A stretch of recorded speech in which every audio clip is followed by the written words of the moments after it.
Sizihasha bunqopha ukusuka emzimkhulu wezohatshe Auckland Park ngesindebele. Hlalele eduze sesifikile.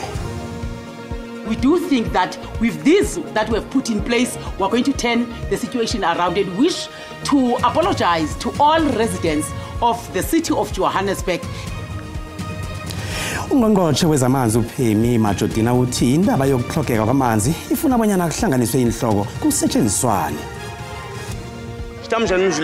We are liberating ourselves for the government to see that we are angry. He says, I don't believe that Frelimo won.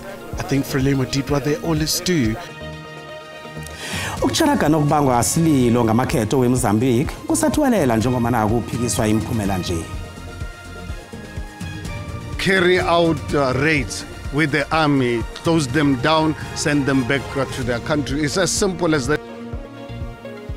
Umholi we-Action SA uHerman Mashaba uthi akuthunyelwa amajoni ayokuhlola ama-spaza shop wamaphandle njengoba nawo mkhulu umonakalo owenzekako. It would be a little shame if we couldn't qualify.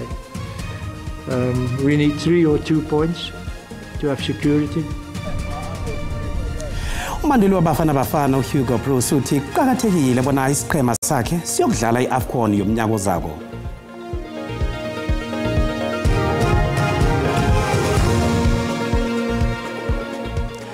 Kwaba kuhle ukuhlanganiswa zindaba kodwa ku SABC 1 ngesindebele. Lotshani makhaya.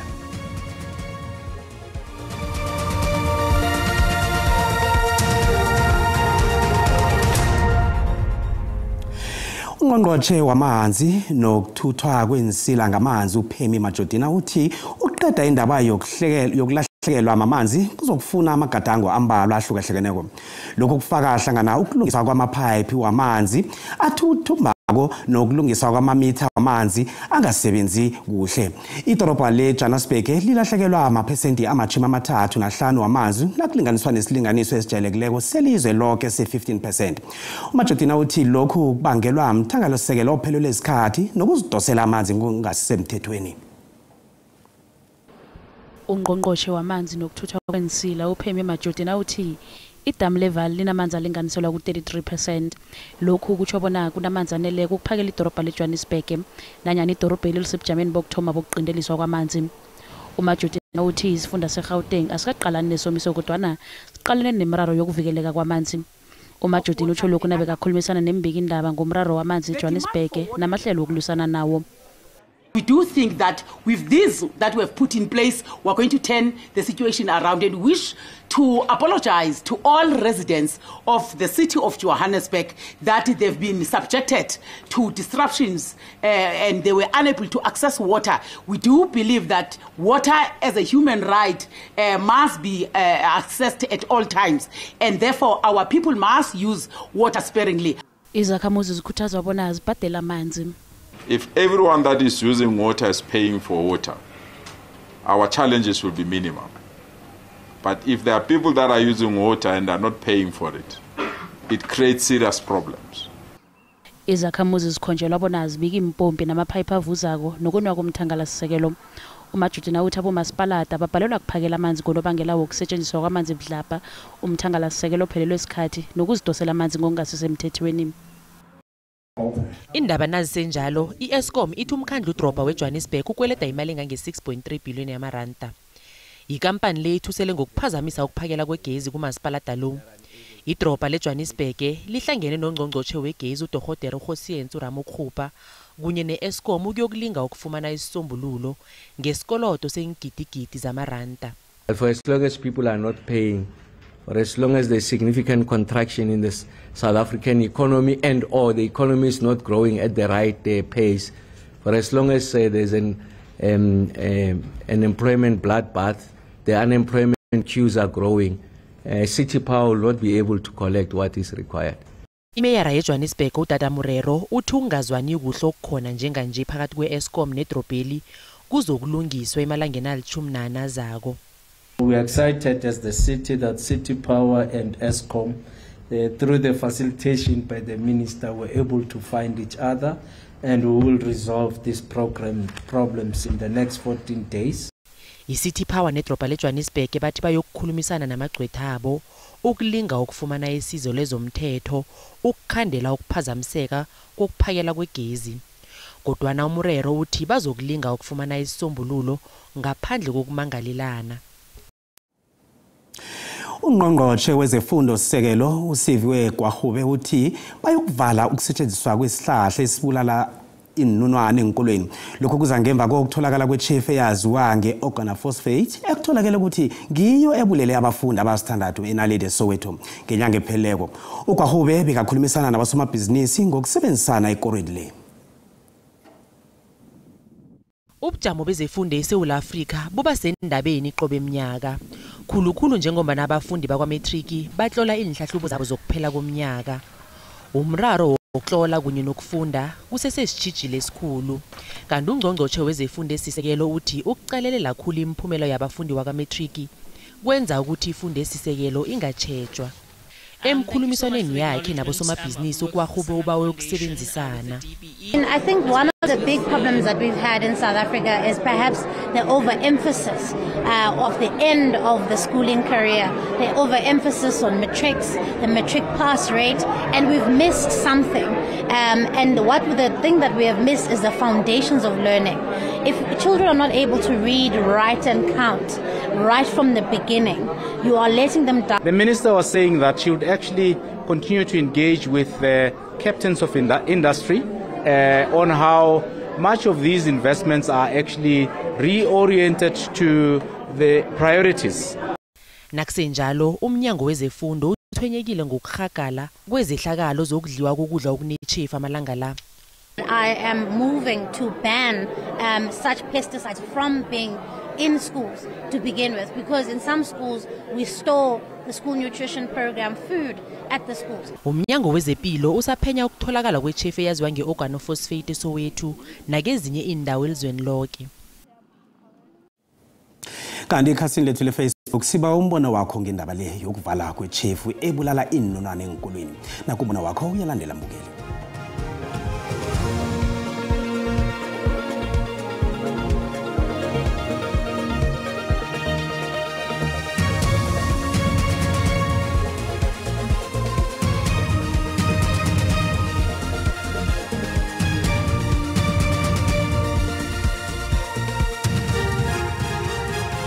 Noma angazisusa izehlakalo ezifana nalezi ngeke ziphele.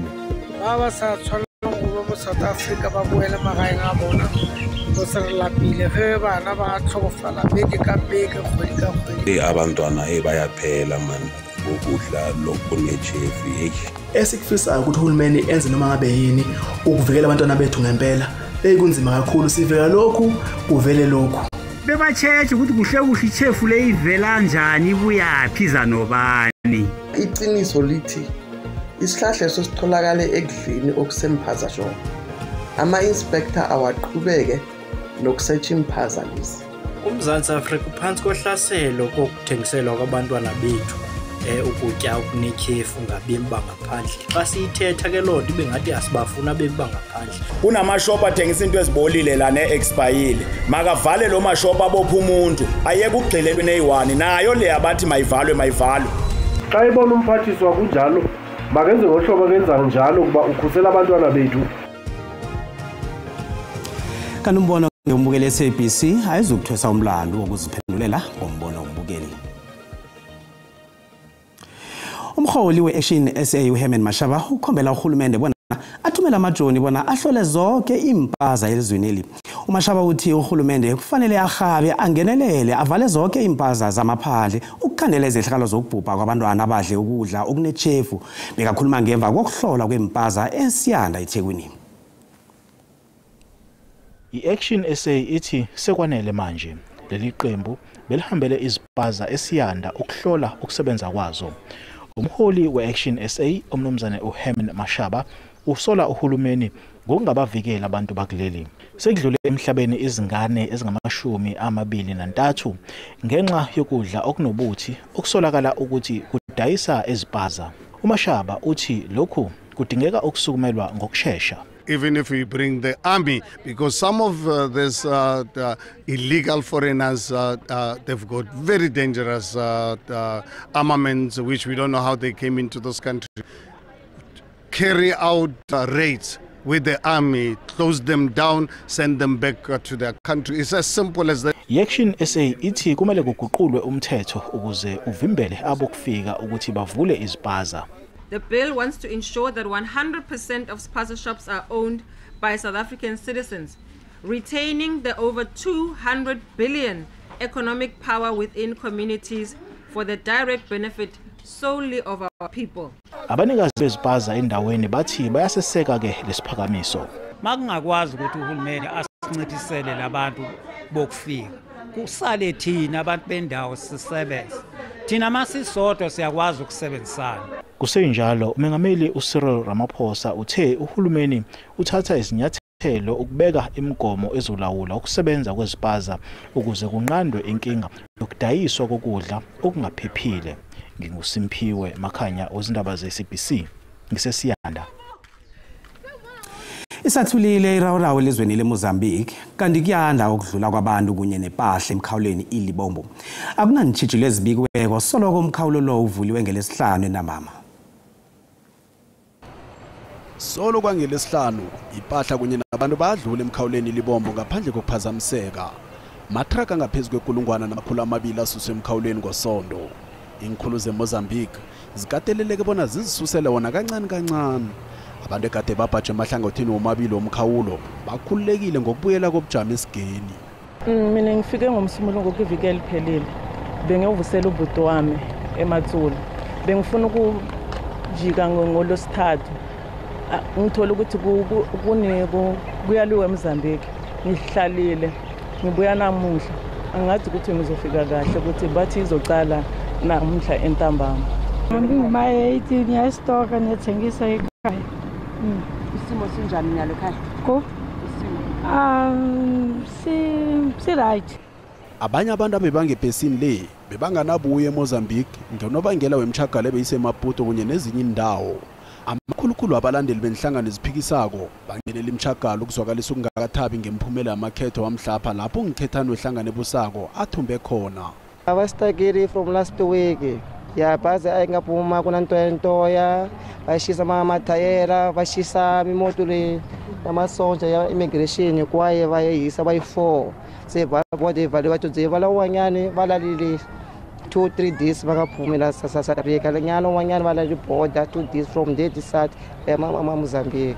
Abaholi besingise eAfrika ngeSewula kulindeleke bona bahlangana embizweni eSADC yokubanjelwe eHarare eZimbabwe ukukhulumisana ngezehlakalo zeveke pheleleko. Irawurawo seMozambique le thiphehle ngumkhethano ozijameleko uVenasho Mondlane. Inhlangano zomphakathi nababeka ilihlo bamakhetho bamazwe ngamazwe bathi amakhetho laya akhanga khambe ngokwentando yeningi. And we all know there are the SADC principles on democracy and elections. My question is very simple. Can any president of any country in SADC say truly that these elections were fair? Were free? No. ISouth Africa bawabona kube nokuthula bonyana inkambiso yamakhetho iqedelelwe kodwa inhlangano eziphikisako ziyelelise ngokuthi mkhulu umonakalo ngabakhona abantu balila. We are liberating ourselves for the government to see that we are angry.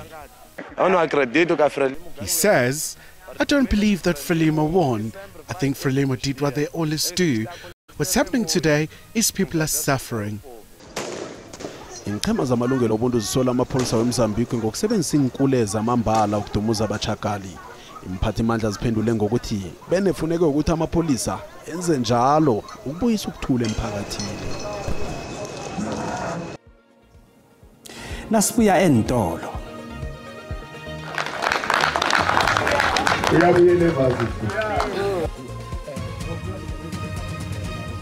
Ikuthalo nokubekezela komuntu omutsha weMalahleni eTasbert Park kumvulela amathuba amatsha nje uyamudla amomotheka uChristmas.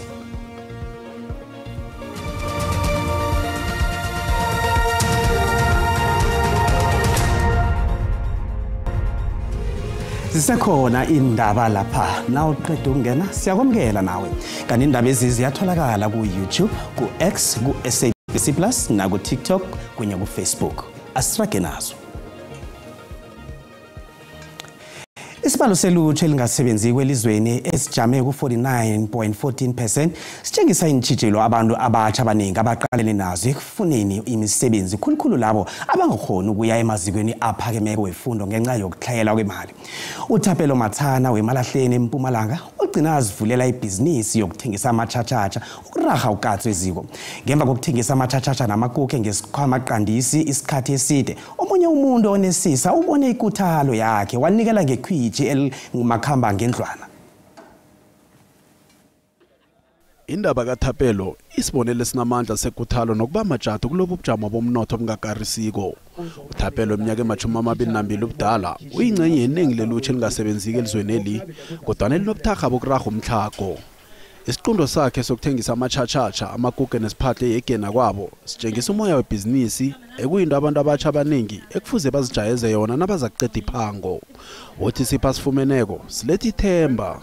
Le trailer le ngijabulisa kakhulu izongisiza ukuthi ngikwazi ukukhulisa ibhizinisi lami wazi futhi nokuthi ngichubeke ngiye phambili iyangimotivator iyangikhuthaza vele ukuthi nami ngikhone ufana njengabanye abosomabhizinisi abanethulusi lami ithulusi selifikile kudala ngilifisa ukuthi ngibe nalo ithulusi. Usomabhizinisi onesisa uRaymond Skhosana weSinechudu Project uthi ukusebenza ngokuzikhandla kwakaThapelo ebhizinisini nakhe ngikho kumenze waba nekuthalo yokumsiza. Nangidlulako lalo msana ngiyambona yabona ngithi inteke disiye bese athoma ukuthi na udlula kalotshise athi ngesandla ngidlule ngishiya umntwana esikoleni nangibuyako athi ngesandla ngithi ngiyalebo kwangicala esipilini emuva ngiyambona ulotshisa zonke ezidlulako ngithi sathi ukujama ngithi ke ngithenga amagwinya lomsana athenga amabili nge10 rand wathi angina change ngayichiya sasa nangibuyako wathi nasi change yakho ngikhiphe 100 rand ngiyambona ukuthi manje u-honest ufuna ukungitshentshela i10 rand ngathi kuye boy ngingathanda ukuphakamisa container makhama ngendlwana ungaba right athi ngajabula kakhulu. Ababelethi bakaThapelo bathokoze khulu ngesiphesi.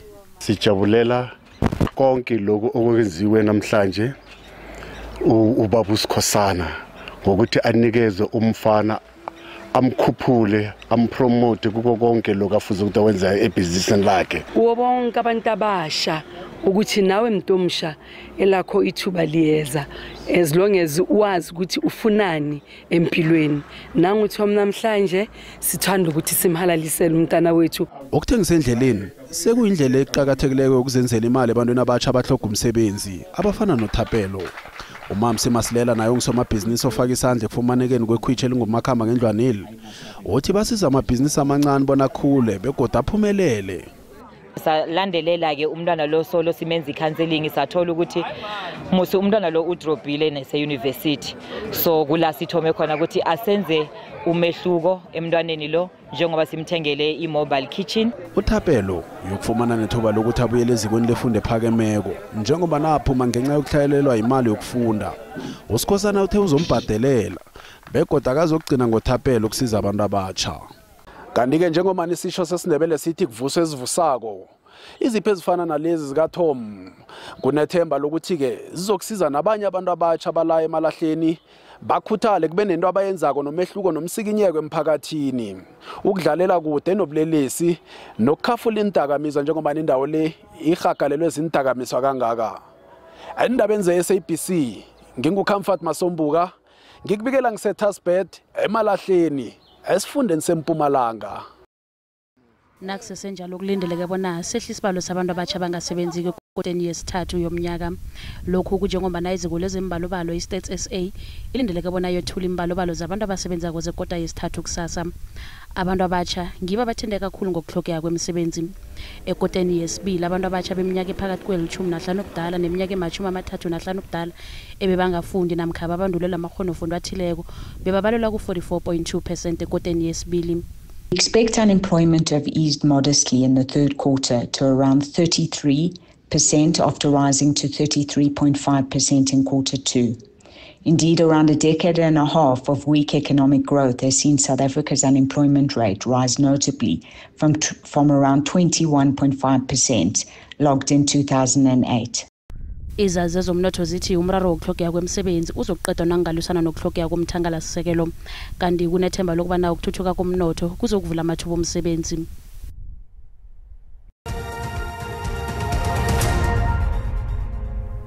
Kanti nasiphosa ilihlo kezemali iranda liyabogaboga nalinganiswa nezinye imali ezikulu.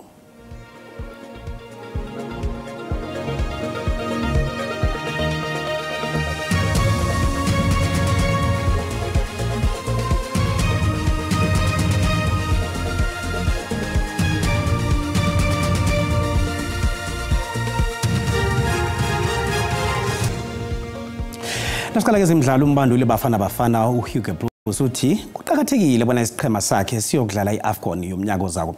uBruce uthi ibafana izokuthwaya umlando nangengathumba imidlalo yokuhlungelwa iphaliswano lomnyaka ozako leli.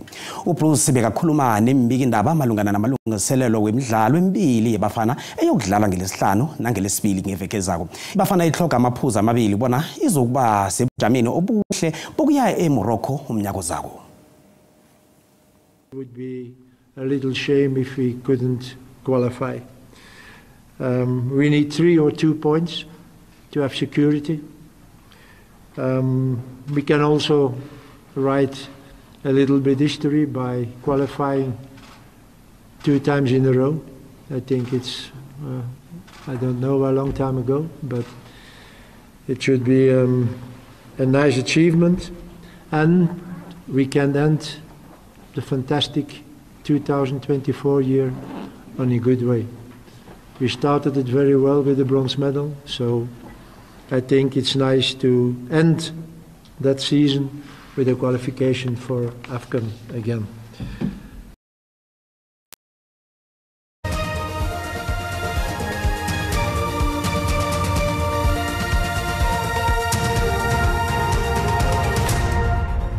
Siloshisele ekhaya ngomvulo endaba makhe sicalele ubujamo bezulu ngapha ke ngejingalanga livulile kanti ke makhudlwana amathuba wezulu nge60% lapha endaweni ezithinda lapha isifunda seKZN rabhule njalo lichingela ngale ngakubo Freystata ukuchinga le kubo Mayike nganike ngezinye indawo ngale ngeLimpopo kutholakala izulu nge80%. Kusasa kunekungweni nengi checha uyelele eMsouth Africa kusena uchayelako kanti ke nakhe amathuba wezulu lawa nge80%. Asiyokucalela ke ukuthi ngisiphi silemukiso sisitholeko kwa South African Weather Services bathi kunemjijo eduma kumbi kulezi ndawo bese kuthi lapha izulu elikhulu kuthindeka isifunda sangale ngeLimpopo. Kodwa ke kusasa sibona lapha imjijo eduma kumbi saragela phambili nezulu elikhulu nekhonakalo yomlilo wemango kileza ndawo zangale ngeNorthern Cape. Nasicala amazinga ukushisa eGauteng ibonakala ke ipholile endaweni ezinengi kusasa njengoba sibonile namathuba wezulu akhona njaya. Pitori nge22 Limpopo sibona ke nayo nezulu elingatholakala kwenza isifunda ukuthi sifuthumele kezinye indawo ezinengi kupholile. Esifundeni sangaleke ngeMpumalanga sibona naso sipholile lapha eGarolina neEmelo kufuna ungakuba makhazana nemashishing lapha ke kwaZulu Natal sibona ke isifunda naso sipholile kuthi lapha eVryheid ngakumakhazana nakhona imini yonke. Eastern Cape sibona ke endaweni ezinengi kufuthumele kuyachisa ke kubokilomo lapha ke eKomani kufuthumele nge28. Western Cape ibonakala ipholile lapha eCape Town nakezinye indawo kodwa na iOudtshoorn yona ke iyachisa. iNorthern Cape sibonile ke ukuthi khona lapho kunekhonakalo yomlilo wamahlathi Appington ichisa nge31. Freystata sibona inezulu noma kunjalo ke kufuthumele kuseFixburg nalapha eSasolburg kuphole khona nge22. Kokugcina sicalele iNorthwest nayo ke ifuthumele endaweni ezinengi. Tosca ke yona iyachisa nge31. Sobonana kodwa ngesikhathi esilandelako. Dido